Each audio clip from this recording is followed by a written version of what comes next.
Chương 1. Câu chuyện của một doanh nhân triệu phú. Bạn ấp ủ khát khao cháy bỏng trở thành chủ doanh nghiệp. Bạn mong muốn tuyển chọn và gây dựng một đội ngũ hùng mạnh để biến những ý tưởng của mình thành hiện thực. Vâng, nếu quả thật bạn nuôi những ước mơ đẹp đẽ như vậy, thì tôi có đầy đủ kiến thức và kinh nghiệm thực tế để giúp bạn có thể tự tin bắt tay ngay vào việc xây dựng một doanh nghiệp trị giá hàng triệu đô bắt đầu từ con số 0. Có thể bạn vẫn đang là một nhân viên văn phòng bình thường, một người quản lý bậc trung hoặc cao cấp, thậm chí một sinh viên chân ướt chân ráo mới ra trường, hoặc bạn đã là chủ một doanh nghiệp nhỏ đang tìm kiếm cách thức và cơ hội để nâng công ty mình lên một tầm cao mới. Cho dù bạn đang ở đâu, bạn không cần phải băn khoăn về điểm xuất phát của mình trên cuộc hành trình chinh phục ước mơ này. Điểm hay nhất của những phương pháp mà tôi giới thiệu trong sách là bạn không nhất thiết phải sở hữu một món tiền khổng lồ để thành lập công ty, cũng không cần phải có bằng cử nhân từ một trường đại học danh tiếng. Bạn không buộc phải tích lũy kinh nghiệm nhiều năm trong một ngành kinh doanh hoặc thương mại. Tất nhiên, tiền bạc, kiến thức và kinh nghiệm có thể giúp bạn rất nhiều trong việc thực hiện ước mơ làm chủ, nhưng tuyệt đối không phải là những điều kiện cần. Tất cả những gì bạn cần là một tư duy mở để tiếp nhận những điều mới lạ, một ước vọng bao la vươn tới thành công và một tinh thần sẵn sàng làm tất cả không nề hà khó khăn. Nếu bạn sẵn lòng đưa ra 3 lời cam kết này, tôi có thể đảm bảo với bạn rằng chỉ trong vòng vài năm bạn sẽ nhìn thấy ước mơ của mình thành hiện thực. Thông minh, chăm chỉ, trình độ học vấn cao và dày dạn kinh nghiệm vẫn chưa đủ. Tại sao tôi viết quyển sách này? Trong 10 năm qua, tôi đã chứng kiến không biết bao nhiêu người hăm hở thành lập doanh nghiệp với bao hy vọng và mơ ước tươi đẹp, để rồi chịu cảnh đổ vỡ thất bại. Họ không những mất tiền bạc, công sức, thời gian mà còn mất cả niềm tin vào chính bản thân mình. Điều trớ trêu là hầu như tất cả những người này đều thông minh, chăm chỉ, tràn đầy nhiệt huyết. Nhiều người trong số họ còn nắm giữ những bằng cấp đáng nể nữa. Tại sao những ứng cử viên sáng giá đến thế lại thất bại? Đơn giản là vì trí thông minh, niềm đam mê, sự chăm chỉ và kinh nghiệm, ngần ấy yếu tố vẫn chưa đủ để xây dựng một doanh nghiệp thành công. Sau một thời gian tập trung nghiên cứu về vấn đề này, tôi phát hiện ra rằng để trở thành một doanh nhân thành đạt, bạn cần được trang bị các phương pháp tư duy và kỹ năng cần thiết. Trong chương 2, tôi sẽ chia sẻ với bạn những phương pháp và kỹ năng đó thực chất là gì và làm thế nào để bạn có thể trang bị cho mình những thứ đó. Nhiều khi ngẫm nghĩ tôi thấy thật kỳ lạ. Cứ như thể nhà trường và xã hội chuẩn bị sẵn cho chúng ta tiền đề để thất bại trong kinh doanh. Sở dĩ tôi dám nói như vậy là bởi vì những gì chúng ta học được hoặc bị ép buộc phải tin là đúng trong trường học và nơi công sở trái ngược hẳn với những phương pháp tư duy và kỹ năng mà một người cần có để thành công trong kinh doanh. Thứ nhất, trong nhà trường hay nơi làm việc, mỗi khi có việc gì không ổn xảy ra, hầu như mọi người ai nấy đều được lập trình sẵn để viện cớ hoặc đổ lỗi cho ngoại cảnh, tức là một cái gì đó hay một ai đó với hy vọng bản thân mình không phải gánh chịu hậu quả, không bị đổ lỗi, bị mất mặt hay bị trách phạt. Trong khi đó, một cách nghĩ như vậy chắc chắn sẽ dựng lên một bức tường mà bạn không thể nào trèo qua để vươn tới thành công. Bởi vì để trở thành hoặc là một doanh nhân, bạn phải có tinh thần dám chịu trách nhiệm. Thật vậy, nếu không có tinh thần làm chủ và chịu trách nhiệm 100% về bất cứ chuyện gì xảy ra với mình, bạn sẽ không thể xây dựng một doanh nghiệp với mức độ thành công đáng kể. Thứ hai, từ lúc đi học cho đến khi đi làm và về hưu, chúng ta được dạy rằng thất bại và lỗi lầm là những việc không thể chấp nhận được. Nó như một bệnh dịch, càng tránh xa càng tốt. Vì vậy chúng ta thường bị la rầy trách cứ, thậm chí bị trừng phạt nếu chúng ta thất bại hoặc phạm lỗi. Và đến lượt mình, chúng ta cũng thích thú với vai trò trách mắng, trừng phạt những kẻ thất bại mắc lỗi. Trong khi ấy, dám mắc lỗi và dám thất bại lại chính là những tính cách không thể thiếu để trở thành một doanh nhân thực thụ. Các triệu phú tin rằng không có cái gọi là thất bại, đó chỉ là những bài học kinh nghiệm mà nếu ai không học thì khó có thể thành công. Họ tin rằng trừ khi họ dám hành động, dám mắc lỗi và dám thất bại, họ sẽ không bao giờ nếm được trái ngọt của thành công. Những người sợ mắc lỗi và sợ thất bại thường không tồn tại quá 3 tháng sau khi khởi sự kinh doanh. Thứ ba, chúng ta được trọng thưởng khi tuân thủ các quy định và những giá trị có sẵn. Trong giảng đường, chúng ta được dạy rằng chỉ có duy nhất một câu trả lời đúng và nó có thể được tìm thấy trong sách giáo khoa. Khi đi làm, người ta yêu cầu chúng ta làm theo chỉ đạo của cấp trên trong chức trách và phận sự của mình, không thắc mắc, không lội ngược dòng, đừng tỏ ra tài lanh, đừng chơi nổi, vân vân. Thế mà cách duy nhất để bạn về nhất trong các cuộc tranh tài hoặc thành công trong kinh doanh là bạn phải có một cách nghĩ khác với số đông, phải dám thách thức các giới hạn, dám nổi loạn, tất nhiên là trong khuôn khổ pháp luật và đạo đức, tức là dám không làm theo cách mà ai cũng làm và thậm chí tạo ra những quy luật mới trong kinh doanh. Trong kinh doanh mà cứ răm rắp làm theo những gì thiên hạ đã làm chán rồi và chạy theo đám đông có khác gì cảnh trâu chậm uống nước đục. Sáng tạo ra một phương thức mới hiệu quả hơn cách mà người khác vẫn làm chính là ẩn số và yếu tố quan trọng nhất quyết định chỗ đứng và thành công của một doanh nghiệp trong thương trường. Đó cũng là lý do tại sao vô số những người học rộng tài cao với đủ các loại văn bằng hiển hách về kinh tế vẫn thất bại trong việc kinh doanh.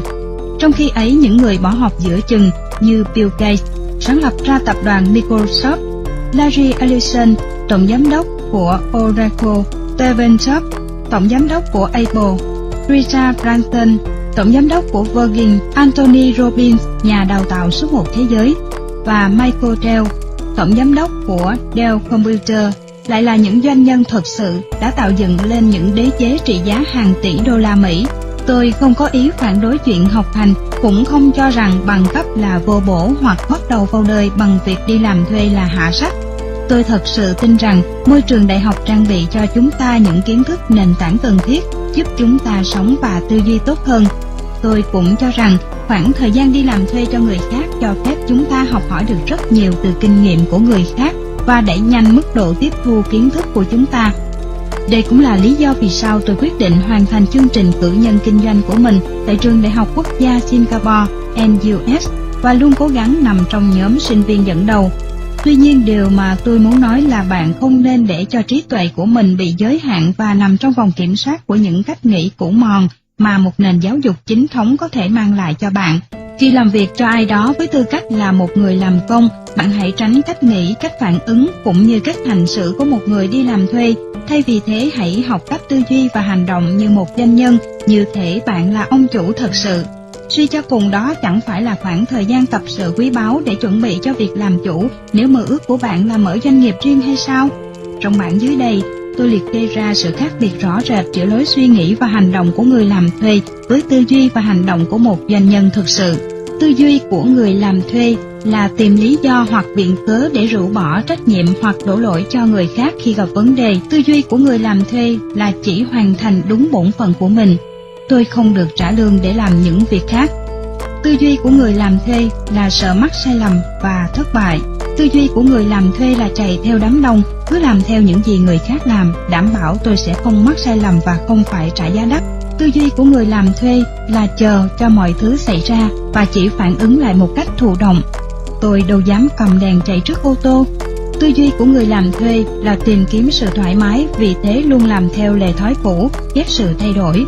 Thì tư duy của doanh nhân là chịu trách nhiệm cho những gì xảy ra với mình, dám thay đổi cho mọi thứ tốt hơn. Thì tư duy của doanh nhân là bất cứ điều gì ảnh hưởng đến doanh nghiệp cũng sẽ ảnh hưởng đến tôi, vì vậy chúng là mối quan tâm của tôi. Tư duy của doanh nhân là dám lao vào thử thách và chấp nhận thất bại cũng như sai lầm, vì đó chính là cách để tôi học hỏi để thành công. Thì tư duy của doanh nhân là thách thức những lề thói cũ, không đi theo lối mòn, suy nghĩ và hành động khác với tiền lệ, thà thất bại và rồi rút kinh nghiệm trong nỗ lực còn hơn thỏa mãn với sự tầm thường. Thì tư duy của doanh nhân là dấn thân làm cho mọi thứ diễn ra, tính toán trước và là người đứng ra khởi sự, coi khó khăn chính là thử thách giúp mình lớn mạnh lên. Thì tư duy của doanh nhân là hào hứng với sự thay đổi tích cực và thách thức cái cũ để làm cho mọi thứ tốt đẹp hơn, khi cần thiết có thể làm một cuộc cách mạng lật ngược tình thế. Để quyển sách bạn đang cầm trên tay có thể là một cuốn cẩm nang hữu ích trong việc giúp bạn trở thành doanh nhân triệu phú, bạn hãy tạm quên đi những niềm tin, cách nghĩ và thái độ mà mình đã học được hoặc vô tình nhiễm phải trong trường học hoặc từ kinh nghiệm đi làm thuê cho người khác, trừ trường hợp ông chủ của bạn là một người năng động và thành đạt. Hãy để đầu óc và tâm hồn tinh khôi, tươi mới và rộng mở như trang giấy trắng cho việc học hỏi những điều mới lạ. Có như thế bạn mới hình thành và phát triển được tư duy của doanh nhân triệu phú một cách nhanh nhất. Cuộc hành trình trở thành doanh nhân triệu phú của tôi muốn bắt đầu bằng câu chuyện về chính cuộc đời của mình. Tôi đã làm gì để có được vị thế như ngày hôm nay, kiếm được 1 triệu đô đầu tiên ở tuổi 26, vĩnh viễn giải phóng khỏi mối âu lo tiền bạc ở tuổi 30, xây dựng nên một cơ nghiệp thịnh vượng ngày một phát đạt với 7 công ty kinh doanh có mặt trên nhiều quốc gia với doanh thu trên 30 triệu đô một năm. Tôi hy vọng những câu chuyện có thật trên con đường sự nghiệp của tôi có thể truyền cảm hứng và niềm tin cho bạn trong bước đầu khởi nghiệp. Khi báo chí nói về những thành công của tôi như một hiện tượng ở Singapore, thiên hạ thường đặt ra cho tôi những câu hỏi như sau. Làm sao anh có thể khởi nghiệp mà không có vốn?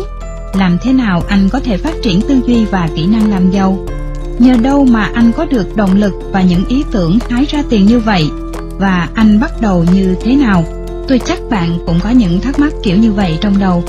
Để trả lời cho những câu hỏi đó, trong những chương sách tiếp theo, tôi sẽ lần lượt chia sẻ với các bạn cách thức tôi bắt đầu và phát triển các doanh nghiệp của mình. Tôi sẽ tập trung vào những bài học kinh nghiệm rút ra trong suốt quá trình đó, và quan trọng hơn là làm thế nào để bạn có thể áp dụng thành công những phương pháp và bí quyết này vào việc gây dựng doanh nghiệp cho mình. Con nhà giàu hay con nhà nghèo có phải là một sự khác biệt lớn? Thường ai cũng mong muốn được sinh ra trong một gia đình giàu có và coi đó là một lợi thế lớn cho việc vào đời.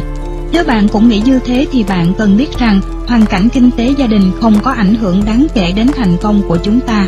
Phát hiện này được công bố trong quyển sách Làm hàng sớm với triệu phú The Millionaire Next Door của tiến sĩ Thomas Stanley, sách bán tệ nhất theo bảng xếp hạng của New York Times. Ông đã tiến hành nghiên cứu và phỏng vấn trên 500 triệu phú ở Mỹ và rút ra nhiều kết luận đáng kinh ngạc, trong đó có kết luận trên. Thật vậy, trong số hơn 500 triệu phú kể trên, chỉ có chưa đến 50 người khởi nghiệp với số tiền được thừa kế hay không phải do mình làm ra. Hơn 90% còn lại xuất thân từ tầng lớp trung lưu, thậm chí là con nhà nghèo. Nghèo khó cũng có mặt lợi ích của nó. Tôi tin rằng dù bạn xuất thân từ gia đình giàu hay nghèo thì bạn cũng đều có thể hưởng lợi ích từ việc đó. Sự giàu có hiển nhiên mang đến nhiều điều cho chúng ta, cả cái nghèo cũng vậy. Sự nghèo túng thường là tiền đề tạo cho bạn khát vọng làm giàu, một tinh thần dấn thân và một động lực làm tất cả cho cuộc sống của bản thân và những người trong gia đình trở nên tốt hơn. Đó là những điều mà sự giàu sang dư thừa lại hiếm khi làm được. Những người có gia cảnh nghèo khó túng thiếu thường có sẵn tinh thần không có gì để mất. Vả chăng cái khó ló cái khôn, nhiều người nghèo tỏ ra rất tháo vát, chịu thương chịu khó trong những kế mưu sinh. Đây chính là những đặc điểm hết sức cần thiết cho một doanh nhân thật sự. Điều này giải thích tại sao phần lớn những người giàu nhất thế giới như Richard Branson, Steve Jobs, Warren Buffett và Sam Walton, cha đẻ của Walmart, đều sinh ra trong những gia đình nghèo hoặc bình thường. Trong khi ấy, nếu bạn may mắn được sinh ra trong nhung lụa, lại được cha mẹ cưng chiều muốn gì có nấy, bạn có thể sẽ không có đủ yếu tố để thắp sáng lên khát khao làm giàu và nguồn động lực cần thiết để vượt qua những khó khăn thách thức mà bản thân việc xây dựng doanh nghiệp mang đến. Có phải đã giàu lại có nhiều hơn, kiếp nghèo bươn chải tráo trưng vẫn nghèo? Tất nhiên, việc được sinh ra trong một gia đình giàu có là mơ ước của nhiều người vì đồng tiền mang lại cho con người ta rất nhiều lợi thế. Tuy nhiên, ở góc độ khởi nghiệp, số tiền mà bạn nhận được từ cha mẹ lại không phải là yếu tố quyết định tạo ra sự khác biệt lớn. Điểm khác biệt nằm ở tư tưởng và niềm tin tích cực mà bạn có thể sẽ có được khi sống trong sự dồi dào của cải vật chất. Nếu bạn sống trong một khu biệt thự sang trọng bậc nhất, cha bạn kiếm vài triệu đô một năm, cả nhà đi du lịch trên những du thuyền sang trọng, thì bạn có xu hướng tin rằng những chuyện như thế là bình thường và rằng kiếm vài triệu đô là điều có thể. Những chuẩn mực trong lối sống của gia đình và những người mà gia đình bạn thường giao du sẽ có ảnh hưởng lớn đến những tiêu chuẩn sống cao hơn dần dần hình thành trong bạn. Và như thế bạn sẽ bắt đầu cố gắng để đạt được những điều đó khi trưởng thành, bởi vì bạn tin những điều đó là hoàn toàn có thể. Trong khi ấy, cuộc sống nghèo khó hiển nhiên có nhiều điểm bất lợi. Nếu bạn sinh ra trong một khu nhà ổ chuột, nơi đa số hàng xóm láng giềng chưa học hết phổ thông, phần lớn lao động chân tay, chưa bao giờ có một chiếc xe tử tế, hoặc sống trong một căn hộ đàng hoàng, bạn có khuynh hướng tin rằng xung quanh mình toàn những người không thoát nổi cái nghèo thì làm sao mình có thể khác đi được, rằng xe hơi và nhà lầu đó là những thứ dành cho người khác chứ không phải cho mình. Nhiều trẻ con nhà nghèo có xu hướng nhiễm phải những thói quen xấu từ cha mẹ hoặc môi trường xung quanh chúng, như sống hôm nay không biết ngày mai, chỉ tiêu xài mà không biết tiết kiệm, bài bạc, bỏ học giữa chừng, lãng phí thời gian. Đây chính là những thói quen làm cho họ, con cái và cháu chắt của họ không thể đổi đời được mà cứ phải sống mãi trong cảnh chạy ăn từng bữa. Vậy thì làm cách nào mà những người như Warren Buffett, Steve Jobs hoặc Tim Wang-ho, giám đốc điều hành của RITI Technology, là những người được sinh ra trong nghèo khó, lại có cách nghĩ tích cực? Họ biết mượn cái nghèo làm bệ phóng và động lực cho những ước mơ lớn. Vấn đề là ở chỗ, cái nghèo không giam hãm tâm hồn và ý chí của họ, mà trái lại tạo động lực cho họ kiến tạo một cuộc sống tốt đẹp hơn. Họ là những người biết phóng tầm mắt ra khỏi gia đình của mình, học hỏi và noi gương những thần tượng là những tỷ phú xuất thân từ hai bàn tay trắng. Đó là những tấm gương sống tiếp thêm cho họ niềm tin rằng việc trở thành tỷ phú không phải là điều không tưởng. Vì vậy, nếu gia đình bạn luôn sống trong cảnh giật gấu vá vai, bản thân bạn mang tâm trạng bức bách, thất vọng với cảnh thiếu thốn, thì bạn hãy biến nỗi bức xúc này thành động lực cho việc tạo dựng một cuộc sống tốt đẹp hơn cho bản thân và những người mà bạn thương yêu. Đồng thời đừng để những chuẩn mực trong lối sống gia đình ấn định tiêu chuẩn sống cho chính bạn. Nếu những người xung quanh bạn không kiếm được hàng triệu đô mỗi năm, thì điều đó không có nghĩa là bạn không làm được. Hãy tìm cho mình những thần tượng là những người thành công nhờ vào trí lực của họ và đặt chuẩn mực cho mình dựa vào chuẩn mực của những thần tượng này. Điều tốt đẹp nhất của hai thái cực giàu và nghèo, cha giàu nhưng nghiêm khắc. Còn câu chuyện về tôi thì sao? Có thể nói, tôi là người được hưởng điều tốt đẹp nhất giữa hai thái cực giàu và nghèo. Tôi sinh trưởng trong một dòng họ giàu có ở Singapore. Cha tôi cùng các cô chú tôi nếu không phải là những doanh nhân thành đạt thì cũng là những chuyên viên cao cấp. Họ sống trong những ngôi biệt thự sang trọng, sinh hoạt ở những câu lạc bộ cao cấp và phần lớn đều có từ 2 chiếc xe hơi trở lên. Một vài người còn sở hữu những chiếc xe thể thao sang trọng bậc nhất, là những thứ khơi gợi khao khát riêng của tôi từ khi tôi còn bé về một cuộc sống giàu có viên mãn. Trong môi trường đó, tôi rất dễ nhiễm suy nghĩ rằng kiếm tiền dễ như bẩn, và rằng việc trở thành triệu phú sống trong những tòa biệt thự cao cấp sang trọng là chuyện dĩ nhiên. Vậy điều gì đã ngăn tôi không trở thành một kẻ lông bông lười biếng, cho rằng cả thế giới này phải cung phụng mình? Tất cả là nhờ người cha thân yêu của tôi. Từ những điều mắt thấy tai nghe trong giới giàu sang và quyền lực, ông ngộ ra một điều rằng cho con cái tất cả những gì chúng muốn là bóp chết nỗi khao khát lành mạnh được làm giàu bằng chính sức lực của mình và động lực vươn tới thành công của chúng. Nhiều đứa con của bạn bè ông đã ở vào tuổi tứ tuần mà vẫn phải sống dựa dẫm vào cha mẹ sau những thất bại liên tiếp trong kinh doanh.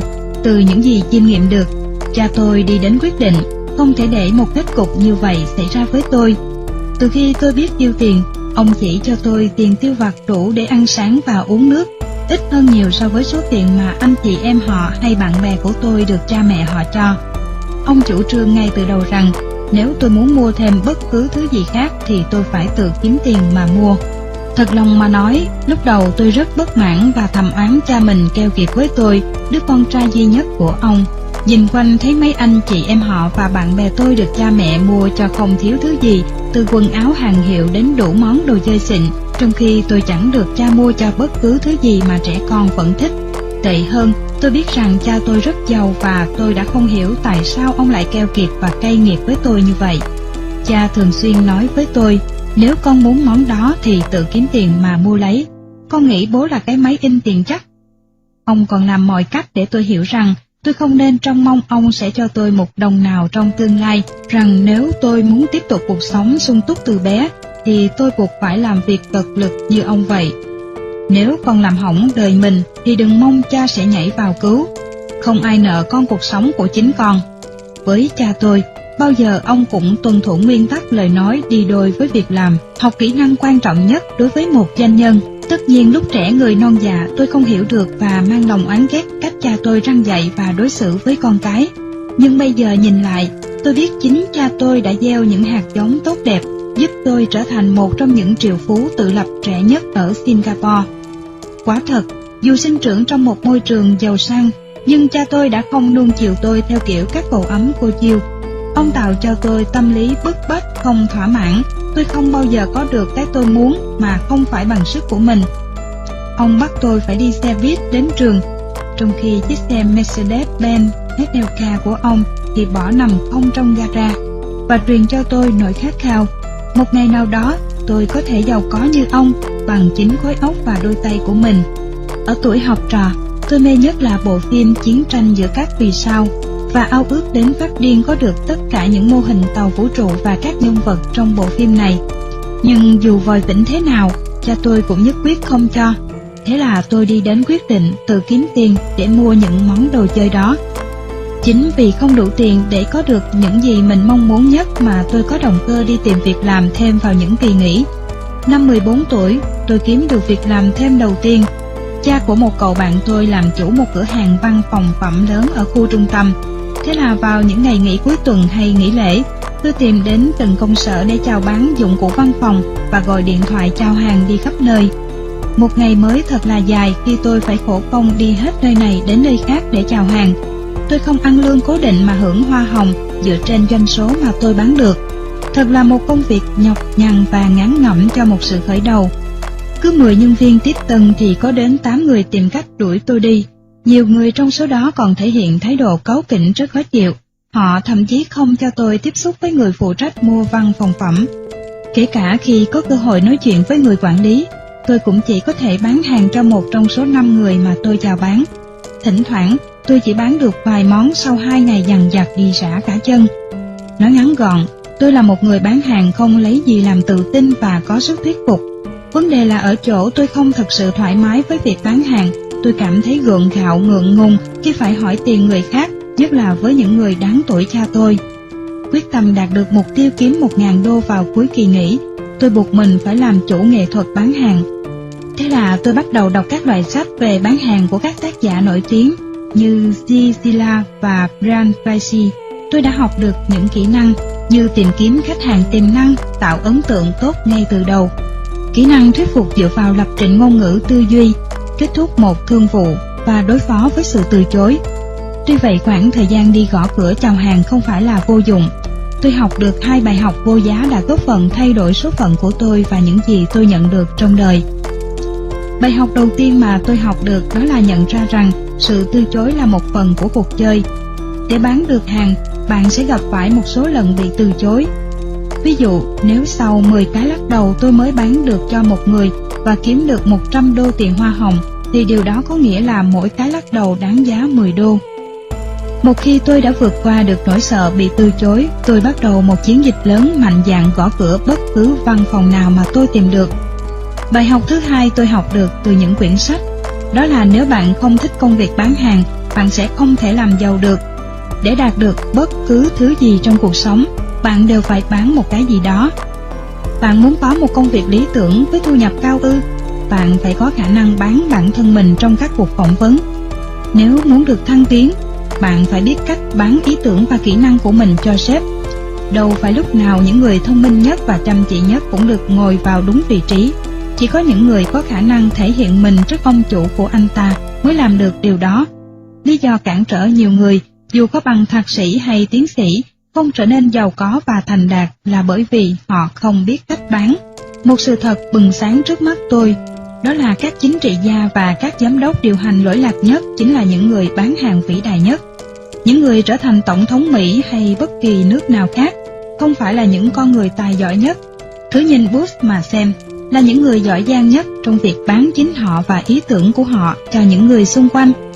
Để trở thành một doanh nhân thành đạt, bạn phải học cách bán tầm nhìn của mình cho những người làm thuê cho bạn, bán mô hình kinh doanh của mình cho các nhà đầu tư và bán thương hiệu và sản phẩm cho khách hàng. Vậy làm thế nào tôi có thể vượt qua cái nhọc nhằn gian khổ trong việc bán hàng, và làm thế nào để bạn cũng làm được điều tương tự? Câu trả lời chỉ có một: thay đổi cách nhìn của mình trong việc bán hàng. Lúc đầu tôi đã có một nhận thức sai lầm rằng khi bán một thứ gì đó tức là tôi chiếm hữu một số tiền của khách.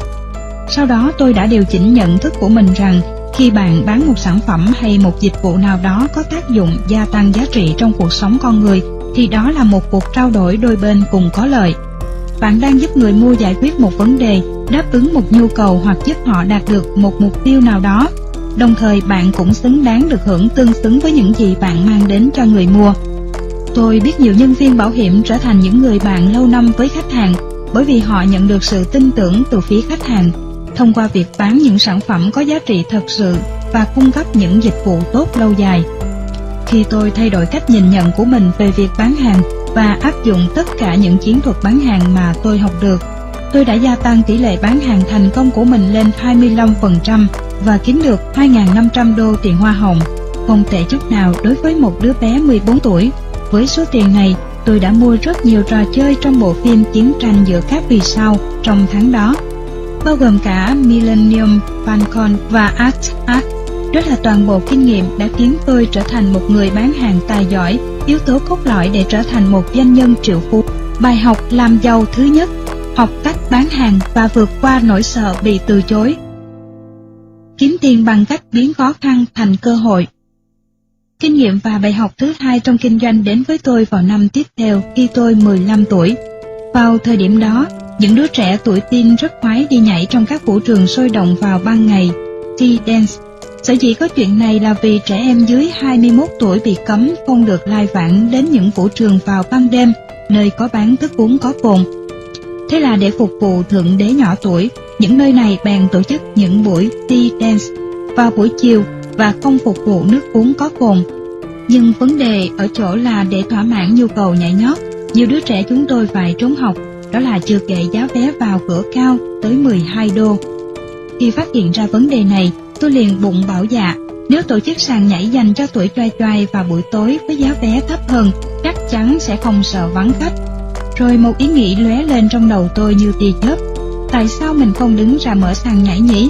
Vừa được vui chơi thỏa thích, vừa lấy le với bạn bè, lại kiếm thêm được tiền.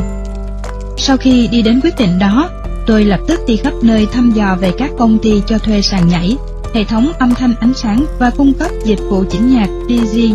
Tôi gọi điện đến vài công ty và biết được giá thuê những dụng cụ thiết bị cần thiết là khoảng 300 đô cho một buổi tối.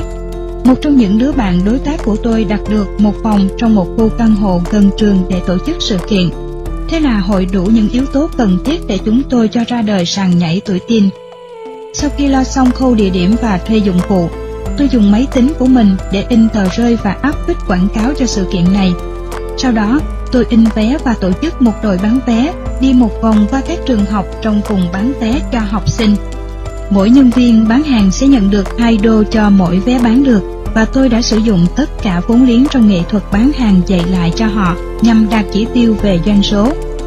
Trong buổi đầu tiên, chúng tôi thu hút được hơn 300 bạn tuổi teen với giá vé 8 đô một người. Tôi thu được hơn 2.400 đô. Sau khi trừ chi phí thuê nhạc cụ, chia lợi nhuận với đứa bạn cho mượn địa điểm tổ chức và trả tiền hoa hồng cho đội quân bán vé, tôi bỏ túi 700 đô. Từ kinh nghiệm ấy tôi rút ra một bài học rằng, bạn có thể xây dựng một mô hình kinh doanh mà không cần vốn ban đầu. Thật vậy, tôi chỉ trả tiền thuê nhạc cụ, thiết bị và thù lao cho đội quân bán vé từ số tiền bán vé. Tôi cũng học được rằng, cơ hội kiếm tiền từ công việc kinh doanh luôn ở xung quanh ta, luôn có cơ hội kiếm tiền hàng ngày. Việc tìm kiếm cơ hội bao gồm việc phát hiện ra một vấn đề hoặc một nhu cầu chưa được đáp ứng và đứng ra tìm cách giải quyết nó. Trong trường hợp này, vấn đề đặt ra là có nhiều bạn trẻ muốn đi nhảy vào buổi tối, trong khi họ không được phép vào nhảy ở những sàn nhảy có sẵn. Bài học làm giàu thứ hai, cơ hội kiếm tiền luôn ở quanh ta, bao gồm việc phát hiện ra một vấn đề hoặc một nhu cầu và tìm cách giải quyết nó.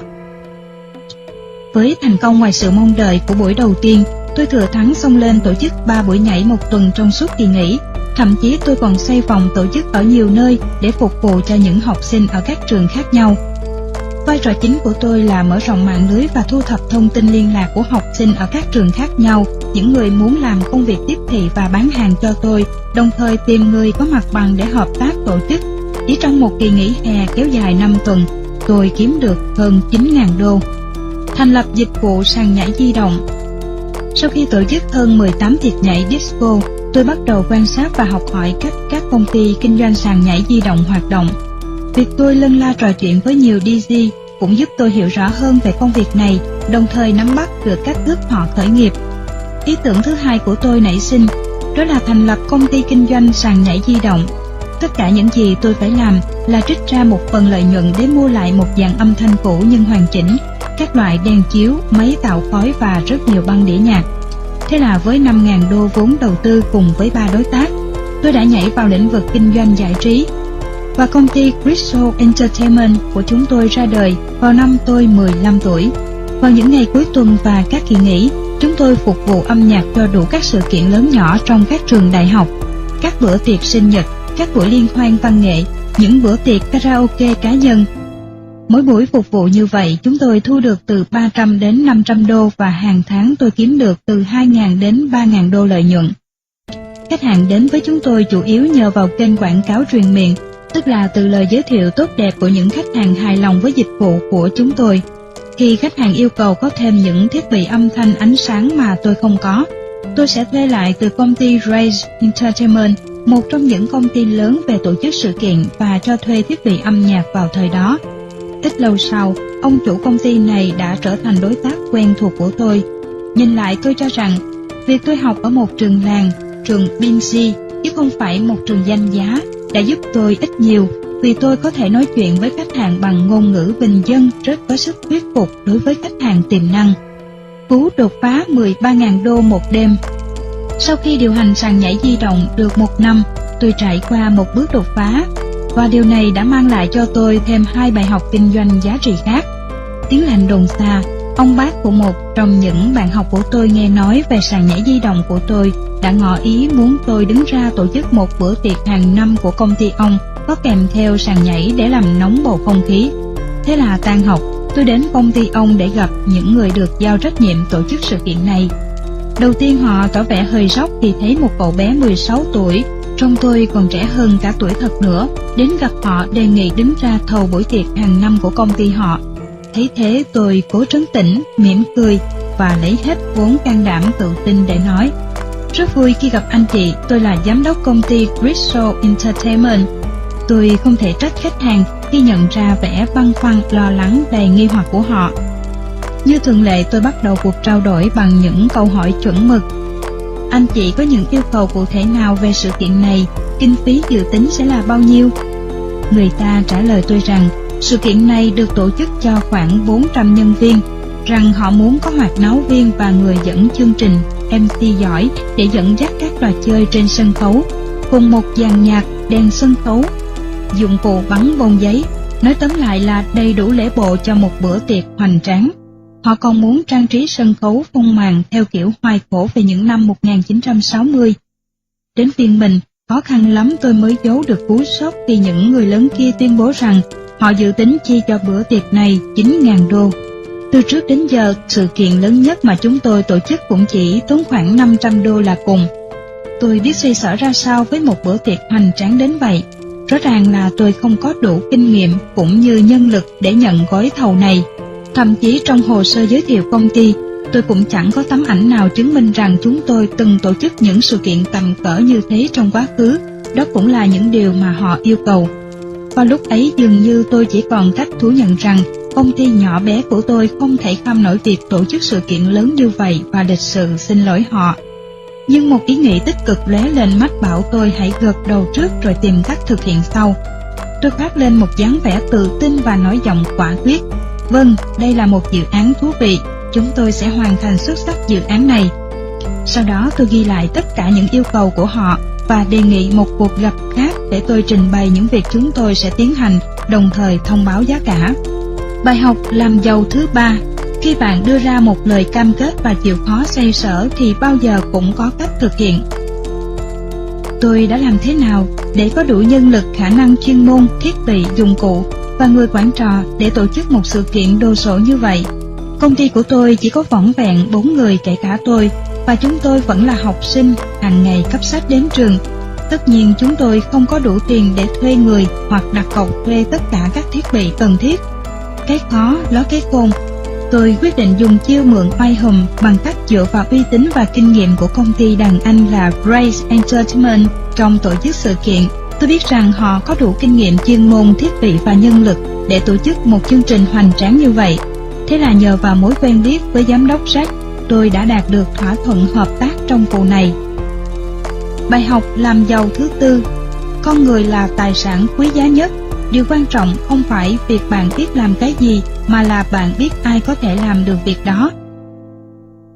Tôi đến gặp Jack và nói rằng tôi có thể giúp công ty anh kiếm được 4.500 đô trong việc tổ chức một sự kiện.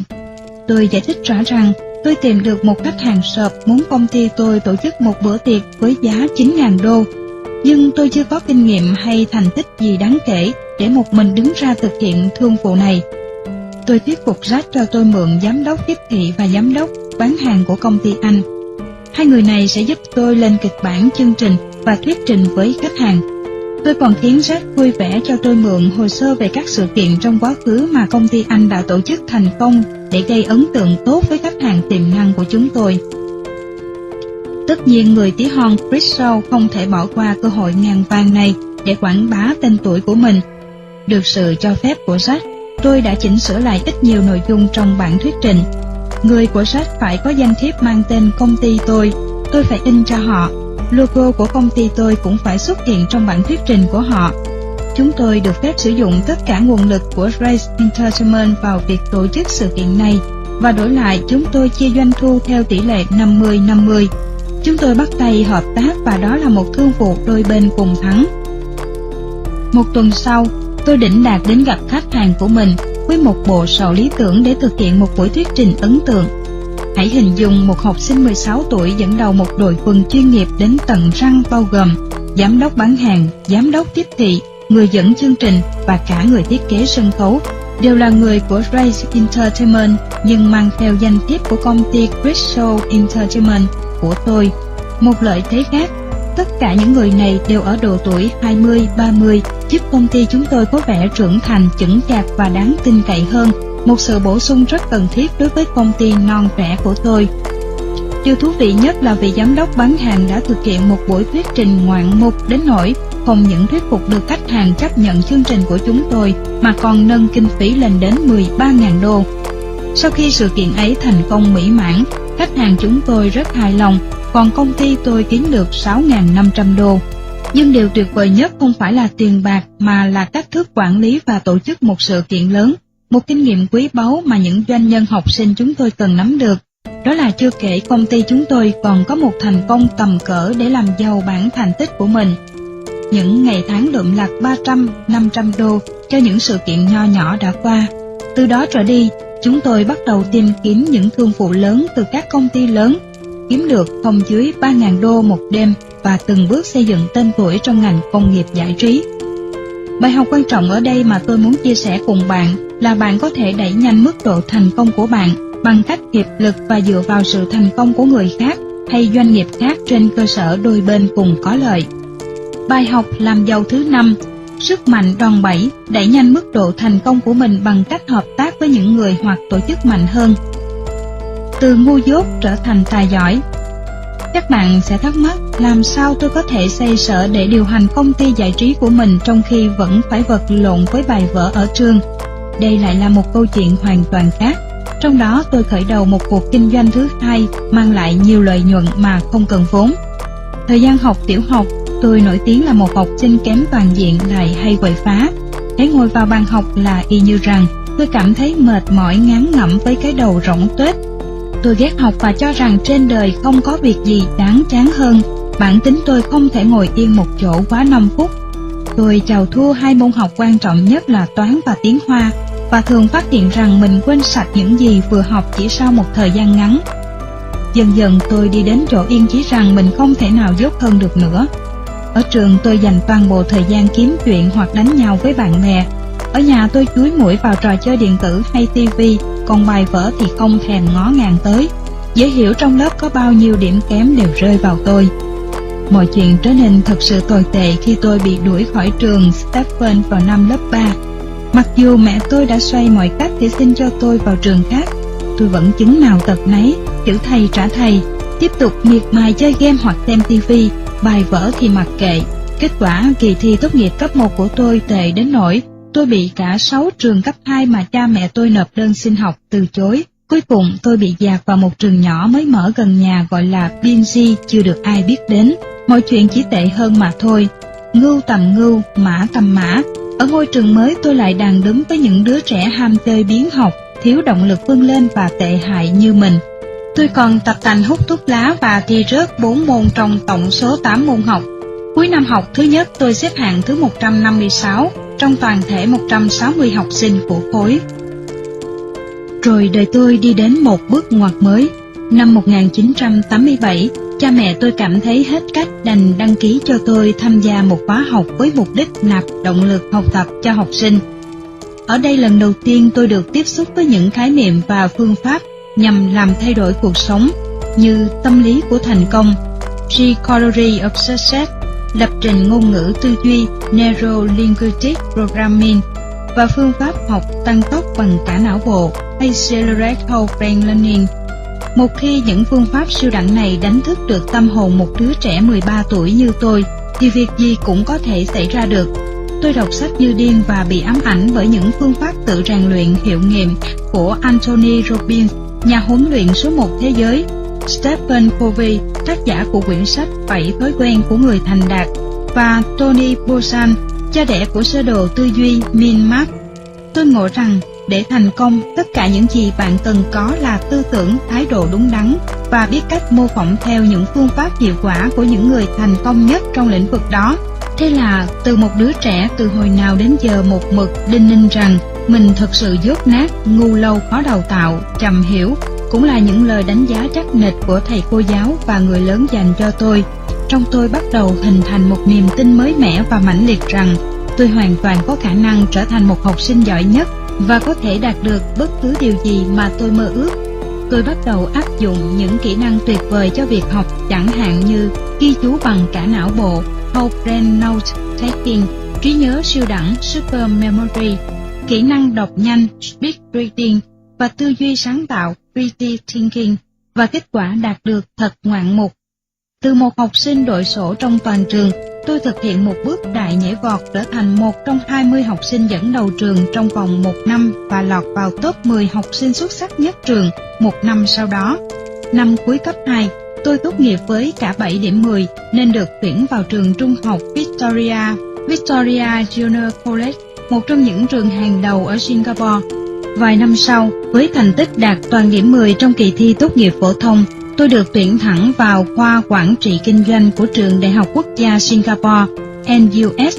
Ở đây, tôi luôn nằm trong top 1% sinh viên đạt thành tích học tập xuất sắc nhất và được chọn vào chương trình phát triển tài năng Talent Development Program. Tôi tiếp thu kiến thức hết sức nhanh chóng sau khi áp dụng những kỹ năng học tập tăng tốc nói trên. Nhờ vậy, tôi có thể hoàn thành chương trình đại học 4 năm trong 3 năm và luôn nằm trong danh sách sinh viên ưu tú của khoa mỗi năm. Tôi tài giỏi, bạn cũng thế. Tất nhiên hết thảy mọi người từ thầy cô, bạn bè đến gia đình đều cảm thấy sốc trước hiện tượng một học sinh yếu kém, thiếu động lực, không còn hy vọng, từng bị 6 trường từ chối không nhận vào học.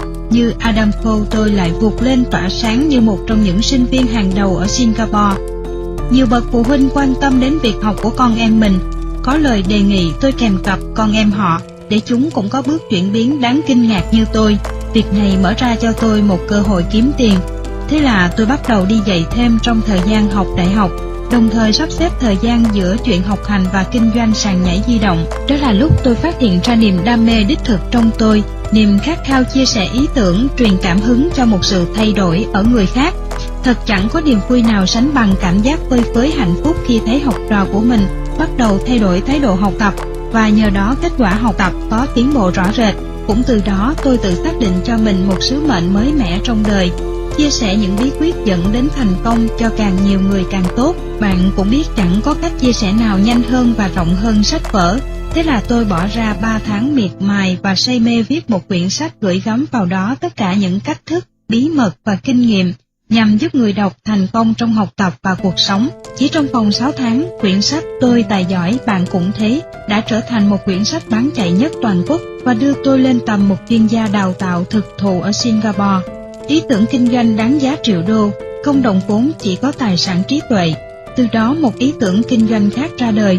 Đó là ý tưởng mà tôi biết rằng vài năm sau sẽ kiếm về cho tôi hàng triệu đô. Tôi biết rằng trên đời, những đứa trẻ giống tôi nhiều vô kể, tất thảy đều là những tài năng chưa được khai phá hoặc sớm rời khỏi cuộc đua chỉ vì những thất bại đã qua.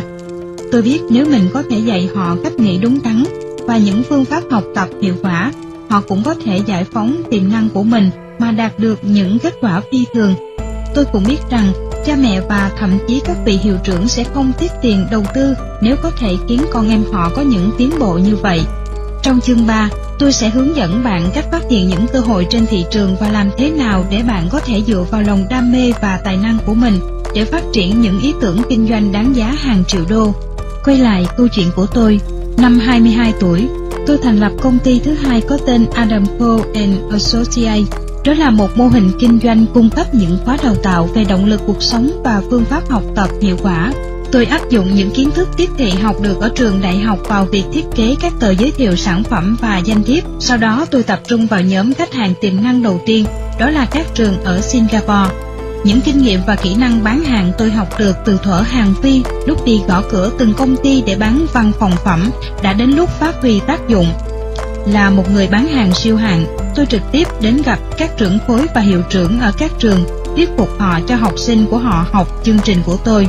Trường đầu tiên chấp nhận lời đề nghị của tôi chính là ngôi trường cũ, Victoria Junior College.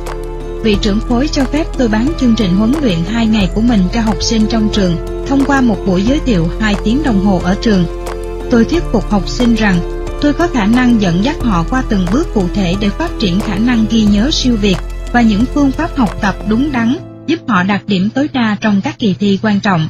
Phản ứng của học sinh rất tốt. Hơn 300 em đăng ký tham dự khóa học của tôi với giá 80 đô. Sau khi hoàn tất, tôi nhận ra mình đã kiếm được 24.000 đô lợi nhuận chỉ trong 2 ngày. Hoàn toàn tin tưởng vào thành công, tôi dồn lực cho công tác tiếp thị để đem chương trình huấn luyện của mình đến nhiều trường học ở Singapore. Mỗi khóa học diễn ra trong một ngày, tôi thu vào 20 đô một học viên, và các khóa học luôn kín chỗ với số lượng ít nhất 100 em. Thế là ngay từ thời sinh viên, tôi đã kiếm được 2.000 đô mỗi ngày, còn nhiều hơn cả những giáo sư dạy tôi ở đại học. Năm 26 tuổi, 2 năm sau khi tốt nghiệp đại học, tôi có khoảng trên 1 triệu đô tài sản từ công ty đào tạo và công ty tổ chức sự kiện. Bây giờ thì tôi nhận ra rằng hoàn toàn có thể xây dựng một cơ nghiệp hàng triệu đô mà không cần vốn ban đầu. Tất cả những gì bạn cần là tìm kiếm cơ hội của mình trong việc đứng ra giải quyết vấn đề cho người khác, với một đầu óc tinh nhạy và cách thức nhân rộng sức mạnh của bản thân và người khác, xây dựng nền tảng cho một doanh nghiệp hàng triệu đô. Cú đột phá thứ hai mà tôi trải nghiệm chính là bước chuyển từ việc làm thuê cho chính mình đến việc làm chủ một doanh nghiệp. Đa số các doanh nhân trên thương trường đều không phải là những ông chủ thật sự. Thực ra họ là những người làm thuê cho chính mình. Với vai trò như vậy, bạn buộc phải là một người đa năng làm tất tật mọi việc. Về bản chất, bạn bán thời gian công sức để lấy tiền. Nói cách khác, bạn chính là người trực tiếp tạo ra sản phẩm hoặc dịch vụ. Không có bạn thì công ty không tồn tại. Vấn đề của việc làm thuê cho chính mình là ở chỗ quy mô kinh doanh của bạn khó lòng phát triển nhanh và mạnh, mà thường bị giới hạn trong một khuôn khổ nào đó, vì chỉ có một người với sức lực có hạn và 24 tiếng mỗi ngày. Sản phẩm hay dịch vụ của bạn chỉ đạt đến một hạn mức nào đó, và vì vậy lợi nhuận thu vào cũng bị giới hạn tương ứng. Điều tệ hại nhất là bạn không thể nghỉ phép dài ngày hoặc nghỉ hưu nếu không muốn đóng cửa công ty. Khi bạn làm tất cả thì chỉ cần bạn vắng mặt một ngày là công ty ngừng hoạt động. Tôi cố gắng hết sức để tránh rơi vào vết xe đổ của hầu hết các doanh nghiệp khác. Trong thực tế, tôi phát hiện ra rằng đa số những người kinh doanh trong lĩnh vực giáo dục và đào tạo đều là những người làm thuê cho chính mình và không thể kiếm được trên 500.000 đô mỗi năm. Thế là tôi bắt đầu chiến dịch đọc sách và tham dự các khóa học với chủ đề làm thế nào để gây dựng một cơ sở kinh doanh thật sự có thể phát triển thành một doanh nghiệp đáng giá hàng triệu đô và vẫn tiếp tục lớn mạnh, kể cả khi ông chủ không có mặt. Một trong những bài học quý giá nhất tôi học được là từ Michael Gerber, nhà huấn luyện doanh nhân nổi tiếng khắp thế giới. Ông cho rằng doanh nghiệp phải là một cái máy in tiền vẫn hoạt động suôn sẻ dù có hay không có bạn. Nếu một cơ sở kinh doanh chỉ có thể hoạt động khi có sự tham gia của bạn thì đó không phải là một doanh nghiệp, và công việc của bạn đang làm thực chất chỉ là làm thuê cho chính mình. Bài học làm giàu thứ 6, một doanh nghiệp thật sự phải là cái máy in tiền vẫn hoạt động dù có hay không có sự tham gia của bạn. Với cách nghĩ đó, thay vì tập trung vào việc tổ chức thêm nhiều khóa do mình trực tiếp huấn luyện, tôi tập trung vào việc phát triển công ty đào tạo của mình thành một doanh nghiệp hàng đầu ở châu Á, chuyên cung cấp các khóa đào tạo về phát triển bản thân, giáo dục và huấn luyện. Tôi đã nâng cấp công ty Adamco & Associates thuộc sở hữu một người thành tập đoàn Adamco Learning Technology Group và mời người bạn học của Patrick Chell về làm sale. Anh sẽ là người quản lý mọi hoạt động công ty, trong khi tôi và một đối tác khác là Stuart Tân cũng là một chuyên gia huấn luyện hàng đầu, tập trung vào việc xây dựng thương hiệu và đào tạo một đội ngũ huấn luyện để có thể nhân thành công của chúng tôi lên gấp nhiều lần. Cùng nhau chúng tôi tập trung vào 3 mục tiêu chính. 1. Xây dựng thương hiệu.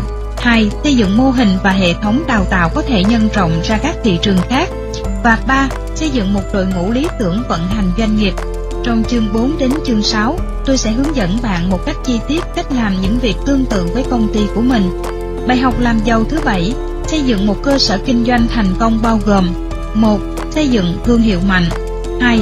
Xây dựng mô hình và hệ thống kinh doanh sao cho có thể nhân rộng ra các thị trường khác. 3. Xây dựng một đội ngũ lý tưởng vận hành doanh nghiệp. Vậy chúng tôi đã đạt được những gì? Trong vòng 5 năm, chúng tôi vượt qua được những đối thủ cạnh tranh và duy trì vị trí đầu bảng trong 6 phân khúc thị trường khác nhau. Trong phân khúc thứ nhất, chúng tôi trở thành người đi đầu trong việc cung cấp những khóa học về phát triển bản thân trong các lĩnh vực như quản lý tài sản, tiếp thị qua Internet, các chương trình dành cho thanh thiếu niên và đào tạo về lập trình ngôn ngữ tư duy NLP.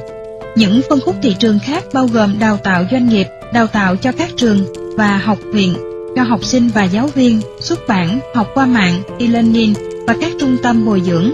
Với hơn 100 nhân viên làm việc trên 6 quốc gia, doanh số của tập đoàn chúng tôi lên tới trên 20 triệu đô và đào tạo cho hơn 67.000 người hàng năm. Xây dựng được một doanh nghiệp có khả năng hoạt động độc lập, không cần sự tham gia sâu của tôi, không chỉ cho phép tôi có khoảng thời gian tự do để làm những việc mình thích và làm tốt, chẳng hạn như viết quyển sách này hay đầu tư vào nghệ thuật diễn thuyết, mà tôi còn có thể mở rộng quy mô kinh doanh và giúp được nhiều người thay đổi số phận của mình, một điều mà chắc chắn tôi không thể làm một mình. Ngoài ra, với một doanh nghiệp độc lập vẫn hoạt động mà không có sự hiện diện thường xuyên của mình, tôi có thời gian tham gia vào những công việc kinh doanh khác, chẳng hạn như công ty tổ chức sự kiện, quảng cáo và in ấn và mở rộng chúng ra khắp khu vực. Đó chính là những điều bạn cần học để làm tốt công việc kinh doanh của mình. Đã đến lúc bạn viết nên câu chuyện thành công của chính mình. Bạn đọc thân mến, bây giờ đến lượt bạn. Thực ra quyển sách này là về bạn và những gì bạn sẽ đạt được trong việc gây dựng một doanh nghiệp cho riêng mình. Câu chuyện về tôi chỉ là một lời màu đầu. Tôi hy vọng và thành tâm mong rằng câu chuyện thành công của bạn sau khi đọc xong quyển sách này và áp dụng những phương pháp trong đó sẽ còn thú vị hơn câu chuyện của tôi và sẽ là nguồn cảm hứng bất tận cho những người đi sau.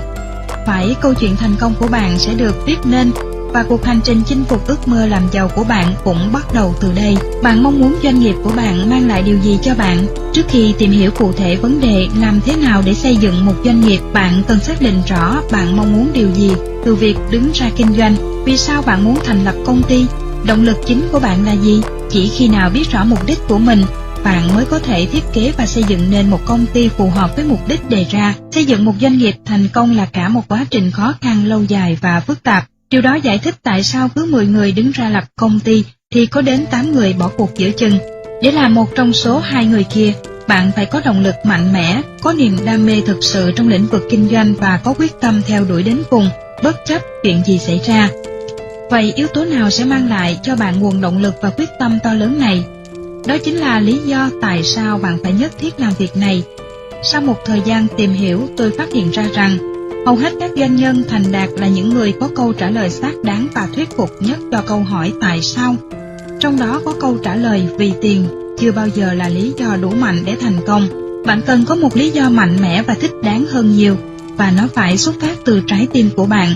Đối với một vài doanh nhân, lý do họ xây dựng doanh nghiệp là để giao tiếp với thế giới thông qua sản phẩm và dịch vụ của mình. Ví dụ, Anita Rodriguez, người sáng lập nhãn hiệu The Body Shop, cảm thấy sứ mệnh của mình là đem đến cho thế giới một sản phẩm thay thế cho các sản phẩm chăm sóc cơ thể hiện có mà không gây hại đến động vật và môi trường. Tiền chỉ là lý do thứ yếu của cô.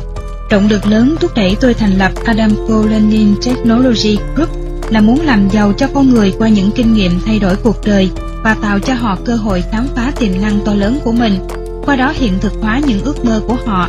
Chính sứ mệnh vì người khác mà tôi xác định cho mình đã đem đến một động lực lớn hơn nhiều so với mục đích làm giàu cho bản thân. Tôi phát hiện ra rằng khi bạn có một lý do đủ mạnh, bạn sẽ có một niềm